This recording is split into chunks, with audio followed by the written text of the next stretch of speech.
दफा का जिक्र है कि किसी गांव में एक चौधरी रहता था। उसके साथ हवेली में एक मुलाजिम खास मिरासी भी रिहाइश पजीर था।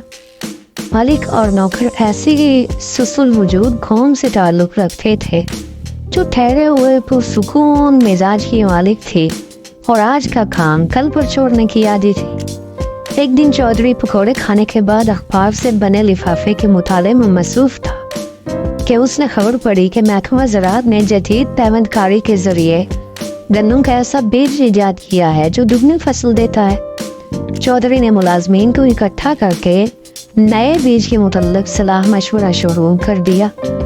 सलाह मशवरे की मुख्तलिफ नशिस्तें जारी रहीं और आखिरकार 1 साल बाद गंदम का बीज मज़कूरा बोने का फैसला हो गया। फसल बोने का मौसम करीब आया तो चौधरी ने मुलाजिम खास को बीज लाने के लिए शहर भेजा।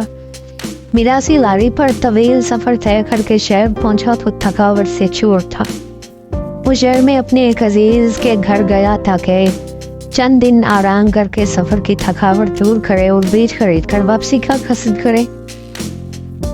मिरासी को शहर में मुख्तलिफ अजीजों और दोस्तों के यहाँ आराम करते और पत्तियां शतियां देखते 1 साल का अरसा गुजर गया। आखिर जब दोबारा फसल काश्त करने का मौसम आया तो चौधरी को मिरासी की याद आई। उसने एक और नौकर को शहर भेजा ताकि मिरासी को ढूंढ कर लाए। दरअसल चौधरी को रिवायत से हटकर फसल बोने की जल्दी बढ़ गई थी, जैसे कुछ लोगों को बिजली चोरों के खिलाफ कार्रवाई करने की जल्दी होती है। नौकर ने बड़ी मुश्किल से मिरासी को शहर में तलाश किया और चौधरी का पैगाम पहुंचाया। मिरासी जब बीज की बोरी कमर पर उठाए गांव पहुंचा तो बारिश के बायस हर तरफ कीचड़ ही कीचड़ था। वो हवेली के गेट से दाखिल हुआ तो उसका पांव फिसला और फटराम से बोरी समेत गिर गया।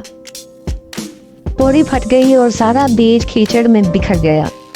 चौधरी ने आगे बढ़कर मिरासी को उठाना चाहा तो वो कीचड़ में लेटे लेटे हाथ खड़ा करके बोला, बस